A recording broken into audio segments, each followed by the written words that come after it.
And thank you, Glenn, and also Mediazone for, again, the invitation and always putting on such a great event, especially the topic that you've chosen, disruptive technology or disruptive innovation. I think it's such a great topic. And when we think about even our company, Walton International Group, what we're involved in is in real estate, in particular real estate development. And this is an industry that goes back as long as homes have been around. And this pretty old industry, when you think about it, shelter goes along with food. So when we think about development, especially, you have to understand what does development look like and what does that mean. Most people think development is just a house. And they just think that it just appears. But actually, all homes, everything that we see around us at one point starts out in the first stage, what we call land, raw land or agricultural land. And how that land gets towards development, it needs to go through some approval process, and the government approves it, which now allows you to develop it. And development is split up into two sections. First, we call horizontal development or infrastructure development.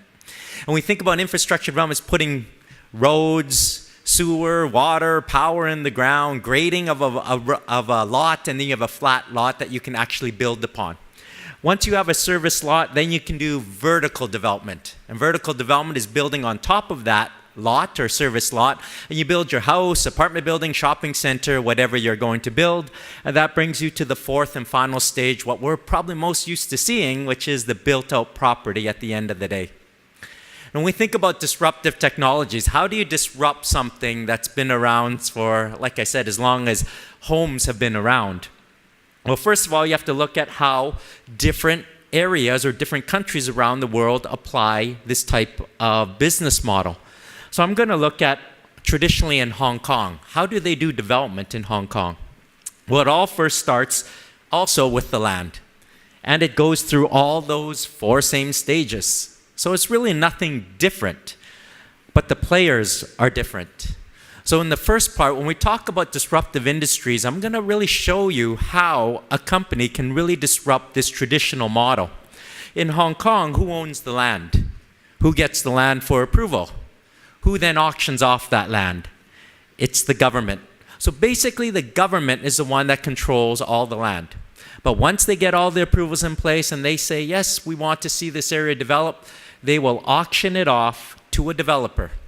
And who are those developers? Well, you're going to know them. The Sun On Gays, the Hendersons, the big, large development companies here in Hong Kong. And then they go ahead, auction, buy the land, and they will build upon them. And therefore, you have your physical homes at the end of the day, or shopping centers, or whatever they are building. In North America, this is a little bit different. Again, the business model is the same, everything's exactly the same, but the players are different. In North America, who owns the land? Different type of model, you actually have landowners. Because of the history of North America, you had the settlers who came in and said, this is my land. And it was held agriculturally by generations upon generations. So all the land is privately or sometimes governmentally owned as well. But you have landowners. And when those landowners go to the government, they go ahead and get the approvals in place. And typically, landowners are not the ones who are getting the approvals in place. The developers start jumping in right away. And the developers are the ones that will buy the land from the landowners and then develop it, and then service them, and then build upon it. And then you have your end user or the consumer. Then we talk about disruptive technologies. It's not only technology. It's not only innovation that can create disruption in an industry that is so old as development. Sometimes you just need a good idea. Sometimes you just need different players. So if you look at this industry, what has kept it so controlled? If you look at today in Hong Kong, how many developers are there? Very few in consider of any other industry. If you're in the food industry, how many competitors do you have? If you're in the transportation industry, how many competitors do you have? What is the thing that makes development so exclusive? When you break it down, one, you can say expertise, but I think most of it has to do with capital. If you have the capital, you can enter this business. It's identifying what are the restrictions, what are the barriers to that industry and disrupting it. And being able to take an industry and turn it all around. Because that's what Walton has done. What have we done? We said, well, first of all, landowners own the land, so can we go ahead and buy it? Even before the developers before development is even thought about, can you go ahead and buy it? Well, you're going to say, well, of course you can, but you need the capital. Well, yeah, the idea is you need the capital and expertise, so how do you get that?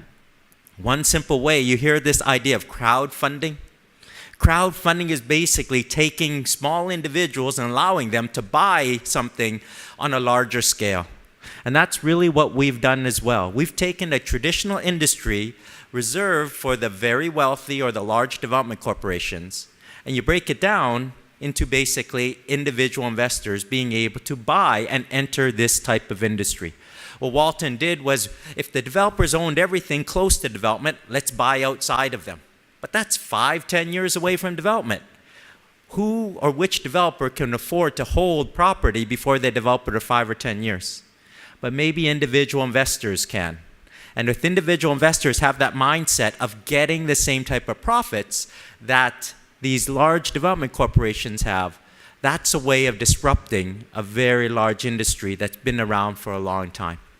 So, ladies and gentlemen, sometimes it's not only technology that can disrupt. It's not only, you can see what we've done. We've gone ahead, 2013, bought the land. 2014, planned the land, get the government approvals. 2016, start developing and then building the homes. This is a project in Washington, D.C., all done by not large development corporations, individual small investors at $50,000 at a time. Take an industry, disrupt it. That's what Walton has done. Disrupt in different ways. Don't always limit yourself to technology. Don't limit yourself to new innovation. Look for what the restrictions are and how you can break into that industry. Thank you so much for your time and attention. Thank you very much. No problem. Now we can let's hang out on stage for a little while, because we have been sent a few questions about Walton. Does anybody have any questions from the audience? All right. Well, I've got a couple here, if you don't mind. Go ahead. Sure, why not? So could you give us a brief picture on the average returns one can expect from these investments? Sure. So believe it or not, development has a lot of profit. You can sort of just see who are the people and the players involved. The whole idea, if you're going to disrupt this industry, you cannot give all the profit out. Because if you were, basically the developers are doing all of that. What we have found is just split the profit with all the players. There's enough profit for the landholder, for the person to get the approvals, to do the actual infrastructure, to actually doing the actual vertical building.